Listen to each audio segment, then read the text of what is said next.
22 मई 2021 के दिन कॉन्गो के गोमा इलाके में एक के बाद एक करीब 92 भूकंपों ने दस्तक दी और इसी के साथ बगल में मौजूद ज्वालामुखी माउंट नाइलरगोंगा ने देखते ही देखते कॉन्गो के एक बड़े से हिस्से को पूरी तरीके से अपने चपेट में ले लिया।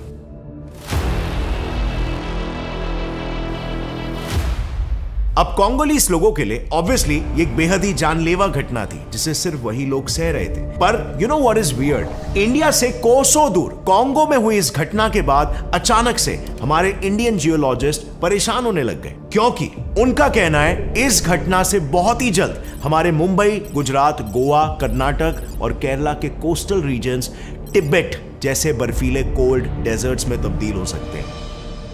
अब I know, as unbelievable as it may sound, but it is true and I will prove this to you। जरा यहां पर इस मैप में देखना, यह है वो जगह जहां ये 92 भूकंप आए थे और ये है वो क्रैक्स जो पिछले 30 से 40 मिलियन सालों में इथियोपिया से जिम्बाब्वे के बीच बनी है। अब आप देख सकते हो यहां पर कॉन्गो में भूकंप से पड़ी दरारें उन पुरानी खाई जितनी बड़ी दरारों से जाकर मिल रही है, यानी कि सिर्फ कॉन्गो में आए ये भूकंप ये सबूत है कि सिर्फ कॉन्गो नहीं बल्कि पूरा अफ्रीका दो टुकड़ों में टूट रहा है और हाल फिलहाल में ही यही टूटने की प्रक्रिया और तेज हो रही है। अब इसमें इंडियन जियोलॉजिस्ट आखिर क्यों डरे हुए? सो देखो, according to a research, Africa के स्प्लिटिंग ने ही आज से मिलियन साल पहले इंसानों को 4 पैरों से 2 पैरों पर चलने के लिए मजबूर किया था और बहुत जल्द यही स्ट्रॉन्ग स्प्लिटिंग इंडिया के हरे भरे वेस्टर्न घाट्स के जीवों को खत्म करके उन्हें एकदम यूनिक तरह के जीवों से रिप्लेस कर देगी। सो अब यहां पर आता है ये सवाल, Why will India's west coast turn into a cold desert? दरअसल साल 2021 में नेदरलैंड्स की यूट्रेट यूनिवर्सिटी के जियोलॉजिस्ट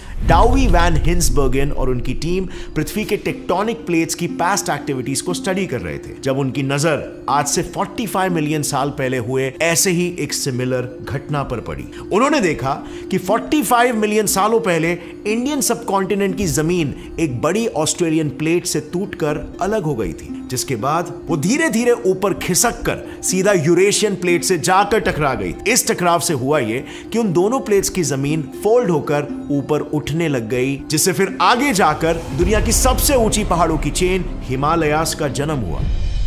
अब इस घटना को देखकर हिंसबर्गन के दिमाग में एक सवाल आया कि फ्यूचर में इसी प्रक्रिया के साथ हिमालय से भी ऊंचे पर्वत बनने के क्या चांसेस हैं। सो इन चांसेस को देखने के लिए उन्होंने टेक्टोनिक प्लेट्स के फ्यूचर मूवमेंट्स को कंप्यूटर सिमुलेशंस के जरिए स्टडी करना शुरू कर दिया and what they found was extremely shocking.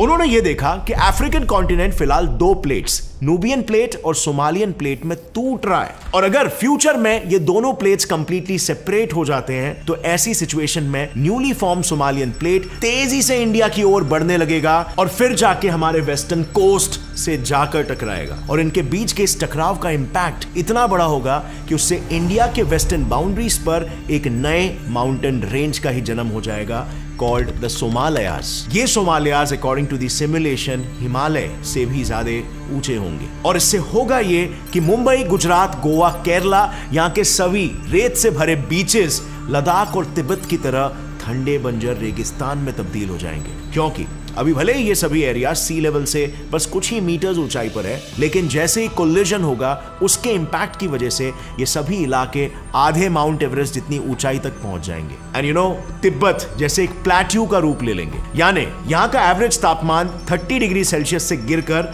सीधा 0 से 5 डिग्री सेल्सियस के रेंज तक ड्रॉप हो जाएगा। पर friends, as you all know, Hinsbergen के सिमुलेशन का ये पूरा सिनेरियो अफ्रीका के 2 हिस्सों में बंटने पर बेस्ड था, लेकिन क्या सच में अफ्रीका के साथ ऐसा हो भी रहा है? क्या अफ्रीका अभी at the very real time 2 हिस्सों में बट भी रहा है? वेल, इस बात को वेरीफाई करने के लिए उन्होंने जहां से 2 प्लेट्स टूट रहे हैं वहां उनके टूटने की रफ्तार को नापना शुरू किया एंड तब सरप्राइजिंगली उन्हें पता चला ये दोनों भी प्लेट्स वाकई में करीब हमारे नाखूनों के बढ़ने यानी कि 6 से 7 मिलीमीटर्स की रफ्तार से एक दूसरे से दूर जा रहे हैं और इनके इस एक दूसरे से दूर जाने का सबूत सबसे पहले आज से 150 साल पहले ऑलरेडी मिल चुका है। दरअसल लेट 1800s में ईस्ट अफ्रीका के केन्या रीजन में फैले हुए एक महामारी की वजह से तब के फेमस लंदन म्यूजियम के जियोलॉजिस्ट जॉन ग्रेगरी को अफ्रीका के टूटने के पहले सबूत मिले थे, क्योंकि उन दिनों साउथ अफ्रीका पर राज कर रही थी ब्रिटिश एम्पायर और उन्होंने उस वक्त नॉर्थ ईस्ट की ओर बढ़कर अफ्रीका के ईस्टर्न पार्ट पर कब्जा करने का फैसला किया था और इसीलिए उन्होंने इस इलाके को समझने के लिए ग्रेगरी की मदद से इस इलाके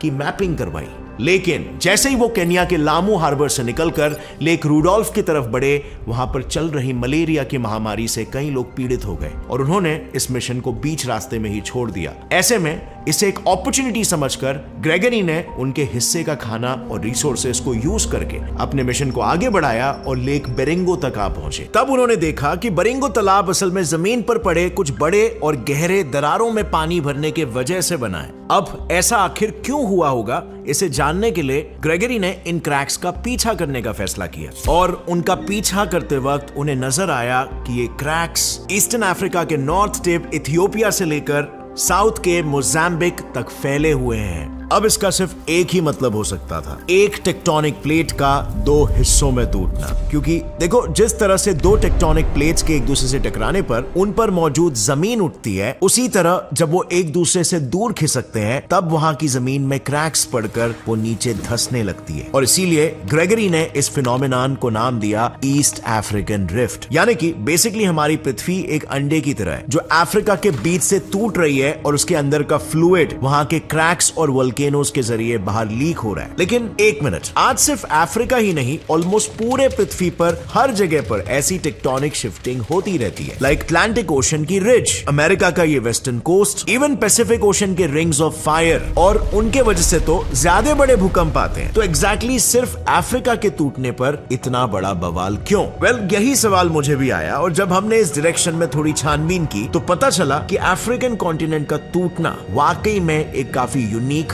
और सीरियस बात है। क्योंकि जैसे कि मैंने शुरू में कहा, इस स्प्लिटिंग में इतनी ताकत है कि इसके वजह से पास्ट में हमने अपने पूर्वजों को रिप्लेस किया था और फ्यूचर में वेस्टर्न घाट्स के करंट जीव नए जीवों से रिप्लेस हो जाएंगे। जी हाँ, जरा सोच के देखो। आप सबको पता है कि हम इंसानों का एवोल्यूशन अफ्रीका से शुरू हुआ था, लेकिन क्या आपने कभी अपने आप से यह सवाल पूछा है कि अफ्रीका में एग्जैक्टली कहां और क्यों?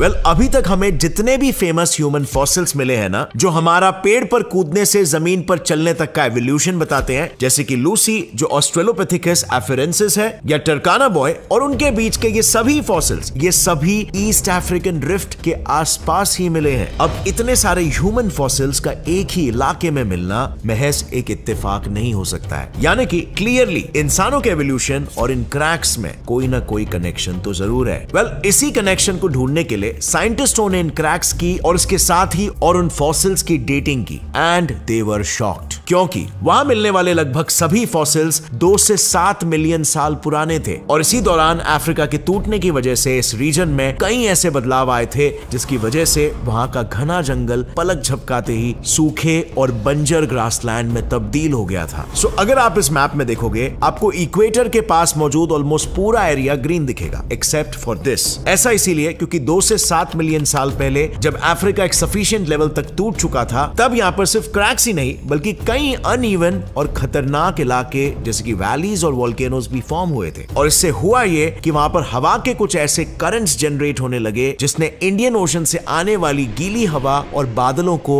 वहां से आगे ढकेल दिया और उतने एरिया के वातावरण को सूखा और बंजर बना दिया। इसी वजह से वहां के जंगल ऐसे लंबे ग्रासलैंड्स में तब्दील होने लगे और साइंटिस्ट के हिसाब से इन्हीं लंबे ग्रासलैंड्स ने आज इंसानों को 2 पैरों पर चलने के लिए मजबूर किया, क्योंकि इसकी वजह से वो दूसरे जीवों का शिकार होने से खुद को बचाने के साथ ही लंबा सफर भी तय कर सकते थे। लेकिन इसमें बस सिर्फ एक प्रॉब्लम थी। 2 पैरों पर चलने की वजह से उनके शिकार करने के टैक्टिक्स में उन्हें मेजर बदलाव करना पड़ा और यहीं से एक चेन रिएक्शन की शुरुआत हुई, जहां इंसानों ने सरवाइव करने के लिए कई टैक्टिक्स और टूल्स इजाद किए, जिससे उनके ब्रेन्स का भी डेवलपमेंट शुरू हो गया और वो बड़े होने लग गए। यानी कि आप देख सकते हो कि जब अफ्रीका काफी स्लोली स्प्लिट हो रहा था, तब भी उसमें इतनी ताकत थी कि उस प्रोसेस ने लिटरली अपने हाथों से हम इंसानों का नसीब लिखा। इनफैक्ट सिर्फ यही क्यों, आज भी इन क्रैक्स में मौजूद वोल्केनोस की वजह से ही अफ्रीका के कई घरों में बिजली पहुंच रही है। आज की तारीख में केन्या अपने पूरे इलेक्ट्रिसिटी कंजम्पशन का 40% हिस्सा वोल्केनोस की मदद से जनरेट कर रहा है, क्योंकि हम सब जानते हैं कि अगर आप मैग्नेट्स को गोल घुमा घुमाते हो तो उससे करंट जनरेट होता है। सो अगर आपको भारी मात्रा में बिजली बनानी है तो उतने ही बड़े मैग्नेट्स को तेजी से गोल घुमाना पड़ेगा। अब इसके लिए आइडियली क्या किया जाता है? ऑब्वियसली इलेक्ट्रिसिटी प्लांट्स में कोल जला के या न्यूक्लियर रिएक्शंस के जरिए पानी को भाप बनाया जाता है और फिर उस भाप के प्रेशर से टर्बाइंस घूमते हैं और फाइनली ये घूमते टर्बाइंस मैग्नेट्स को घुमाकर बिजली पैदा करते हैं। पर केनियंस यहाँ पर हम सभी से एक कदम आगे चल रहे हैं। उन्होंने सोचा कि व्हाट इफ ये स्टीम नेचुरली प्रोड्यूस होने लगे तो, और ऐसे में कोल और न्यूक्लियर पावर दोनों की जरूरत ही नहीं पड़ेगी और हम सोलर एनर्जी की तरह इको फ्रेंडली इलेक्ट्रिसिटी बना पाएंगे। सो एग्जैक्टली यही करते हुए उन्होंने अपने इलेक्ट्रिक प्लांट्स काफी स्मूथली ऐसी जगहों पर सेटअप किए जो वोल्केनोज के आसपास हो, और इससे होता यह है कि वहां पर मौजूद लावा जमीन के अंदर के ग्राउंड वाटर को गर्म करके स्टीम जेट्स के रूप में बाहर फेंकता है और उनके प्रेशर से टर्बाइंस घूमने लगते हैं। कहने का मतलब बस इतना है कि हम इंसानों के पर्सपेक्टिव से देखें तो अफ्रीका की स्प्लिटिंग और हमारा इस पृथ्वी को डोमिनेट करना, ये दोनों processes through out the life time of Mankind hand in hand चले हैं, और यही तो सबसे बड़ी प्रॉब्लम है। आपको क्या लगता है इंडियन प्लेट से टकराने के बाद भी अफ्रीका हम इंसानों को ही फेवर करता रहेगा? क्योंकि रोडिनिया ले लो या पैंजिया, ये सुपर कॉन्टिनेंट जब टूटे थे तब भी डायनासोर्स जैसे स्पीशीज ने कई सालों तक इस पृथ्वी पर राज किया था, लेकिन सिर्फ एक मीटिरॉइड क्रैश ने हमारे वेस्टर्न घाट्स में एक सीरीज ऑफ वोल्केनिक इरप्शंस को ट्रिगर कर दिया और उससे निकले जहरीले गैसेस ने पूरे पृथ्वी से डायनासोर्स की हस्ती ही मिटा दी। यानी कि हम अपने आप को कितने ही डोमिनेंट क्यों ना समझते हो, हम भी इक्वली रिप्लेसेबल हो सकते हैं। इनफैक्ट आपको शायद ये पता नहीं होगा, पर अफ्रीका के इन क्रैक्स में अभी करंटली भी ऐसे करीब 500 से ज्यादा प्रजातियां हैं, लाइक फॉर एग्जांपल इटोम्वे आउल और माउंटेन गोरिल्ला, जो सिर्फ ईस्ट अफ्रीकन रिफ्ट में ही पाए जाते हैं। ये वो जीव है जो इन क्रैक्स के अनफॉरगिविंग एनवायरनमेंट में ही सर्वाइव करने के लिए इवॉल्व हुए, जबकि इन क्रैक्स के बनते ही हम इंसानों के पूर्वज तो अफ्रीका से पीछा छुड़ाकर बाकी कॉन्टिनेंट्स की ओर भाग गए थे। यानी कि सर्वाइवल ऑफ द फिटेस्ट की इस रेस में ऐसे कई सारे जीव है जो हमें आसानी से हरा सकते हैं अगर हालातें बदली तो। लाइक फॉर एग्जांपल बाकियों का छोड़ो, ब्लू व्हेल्स को ही ले लो, एक ऐसा मैमल जिसने समुद्र की गहराइयों में सरवाइव करना सीख लिया, उसके बुद्धि का विकास हुआ, उसके शरीर का विकास हुआ और वो अपनी साइज को ड्रास्टिकली बढ़ाता चला गया। और यही ब्लू व्हेल शुरुआत में एक लोमड़ी जैसा लैंड मैमल हुआ करता था। इनफैक्ट आज ऑलमोस्ट सभी समुद्री जीव पानी में सरवाइव करने के लिए अपने साइज को बढ़ाते जा रहे हैं। अब समुद्र में इनका क्यों साइज बढ़ते जा रहा है और इनकी सर्वाइवल ऑफ द फिटेस्ट वाली स्ट्रैटेजी एग्जैक्टली क्या है, इसे हमने डिटेल में इस वीडियो में कवर किया है, जो आप यहां पर क्लिक करके देख सकते हो। I highly recommend you watch out that video, बहुत ही इंटरेस्टिंग लगेगी आपको। और अगर फ्रेंड्स इससे आपको कुछ भी नया सीखने मिला तो एक लाइक जरूर ठोकना। सी यू नेक्स्ट टाइम, तब तक के लिए चैनल को सब्सक्राइब कर लो और बेल नोटिफिकेशन ऑन रखना। Stay curious, keep learning and keep growing. जय हिंद।